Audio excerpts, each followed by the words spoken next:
আসসালামু আলাইকুম বন্ধুরা, আজ আমি আপনাদের সাথে শেয়ার করব আমি কিভাবে ট্যাংরা মাছ ভুনা করি।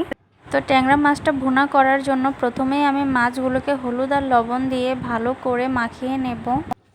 আজকে আমি এই মাছগুলোকে ভাজা করে তারপর ভুনা করব। মাছগুলোকে ভালো করে ভেজে নিলে রান্নার পর ভেঙে যাওয়ার ভয় থাকে না। তো আমার মাছগুলো মাখানো হয়ে গেছে, এখন আমি চুলায় কড়াইটা বসিয়ে দিলাম। মাছগুলো ভাজার জন্য আমি পরিমাণ মতো তেল দিয়ে দিলাম। তেলটা গরম হয়ে এসেছে, এখন আমি এই মাখানো মাছগুলো এই গরম তেলটার মধ্যে দিয়ে ভালো করে ভেজে নেব। আপনারা মাছের এই ঝাঁজটা দেখে বুঝতেই পারছেন কি পরিমাণ কড়াইটা গরম হয়েছে। মাছগুলোকে আমি বেশি ভাজবো না, হালকা করে ভেজে নেব। তো আমার মাছের এক পাশ হয়ে এসেছে, এখন আমি অপর পাশ ভেজে নেব। মাছ ভাজার সময় অবশ্যই খেয়াল রাখতে হবে যেন মাছ বেশি ভাজা না হয়ে যায়। মাছ বেশি ভাজা হয়ে গেলে মাছের স্বাদ পাওয়া যায় না।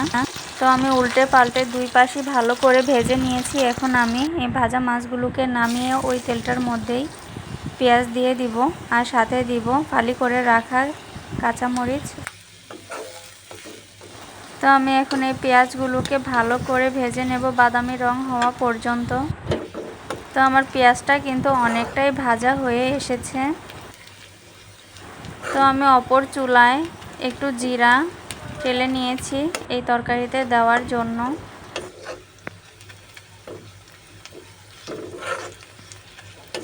তো পেঁয়াজটা ভাজা হয়ে এসেছে, তো এখন আমি একটু পানি দিয়ে দেব ওই ভাজা পেঁয়াজটার উপরে। এখন আমি একে একে সেই গুঁড়ো মশলাগুলো দিয়ে দিব। তো প্রথমেই আমি দিয়ে দিচ্ছি হলুদের গুঁড়ো, তারপর দিয়ে দিচ্ছি মরিচের গুঁড়ো, তারপর দিয়ে দিচ্ছি ধনিয়ার গুঁড়ো। তো এখন আমি এই মশলাগুলোকে এই পানিটার সাথে ভালো করে মিশিয়ে নেব। তো দেখেন মশলাগুলো মিশিয়ে নেওয়ার পর তারপর আমি একটু লবণ দিয়ে দিচ্ছি। এখানে লবণ একটু দেওয়ার পর মনে হলো যে কম দিয়েছি, তাই আরেকবার একটু লবণ দিয়ে দিলাম।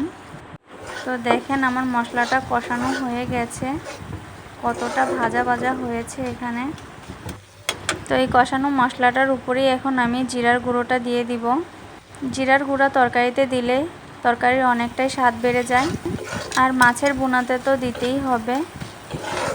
তো দেখুন কষানোটা কতটা সুন্দর হয়েছে, তেলটা উপরে উঠে এসেছে। তো এখন আমি সামান্য পানি দিয়ে দিচ্ছি, আর এটা যেহেতু আমি ভুনা করছি তাই সামান্য পানি দিয়ে দিলাম। তো আমার তরকারির পানিটা কিন্তু অনেকটাই ফুটে উঠেছে।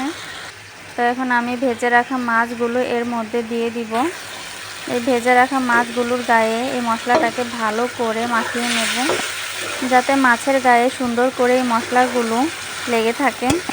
তো সব শেষে আমি দিয়ে দিব তরকারির উপর ধনেপাতা। তরকারিতে ধনেপাতা দিলে কিন্তু তরকারির টেস্ট অনেক ভালো আসে, আর আমার তো সব তরকারিতে ধনেপাতা দিতেই হবে। যদি দেশি পাতা না থাকে বিলাতি পাতা হলেও দিতে হবে তরকারিতে। ধনেপাতা ছাড়া আমি তরকারি খেতেই পারি না।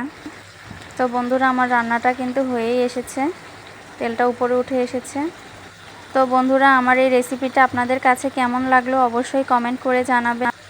আর আমার এই ভিডিওগুলো যদি আপনাদের কাছে ভালো লেগে থাকে তাহলে অবশ্যই আমাকে সাপোর্ট করে আমার পাশে থাকবেন। আসসালামু আলাইকুম।